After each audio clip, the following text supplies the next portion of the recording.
ఈ లోకం మీద ఎంత వ్యామోహం ఎందుకు నీకు? ఆత్మలు సంపాదించాలనే ఆశ తప్ప ఇంకేది పెట్టుకోకు.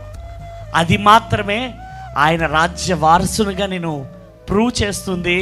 ఆయన రాజ్య భారాన్ని పంచుకున్న వ్యక్తిగా నేను నిలబడుతుంది. అనేక మందికి చెప్పాలి, అనేక మంది దాహనం తీర్చాలి, అనేక మందిని వెలుగులోనికి నడిపించాలి, అనేక మందిని బలపరచాలి. కడవరి దినాల్లో ఈ భారం ఎగిరిపోయి ఐహిక విచారాలు ఎక్కువైపోయినాయి. నీకు ఆయన వైపు చూడు. ఆత్మల సంపాదనకి నశించిపోతున్న వాళ్ళని కాపాడాలన్న తపన తప్ప ఇంకొకటి ఏది కూడా నీతో రాదు పైకి. మనుషులు ఈ రోజున ఈ లోకం మీదే దృష్టి పెడుతున్నారు. ఈ మనుషులు చుట్టూ ఉన్న బంధాలు, ఫ్రెండ్షిప్, ఈ రిలేషన్స్, నాకు ఈ మనిషే కావాలి, నాకు ఈ వ్యక్తే కావాలి, నాకు ఇలాగే ఉండాలి, నాకు ఇలాగే జరగాలి. ఎక్కడ ఆగిపోయింది నీ లైఫ్? ఎక్కడే స్టక్ అయిపోయావు నువ్వు.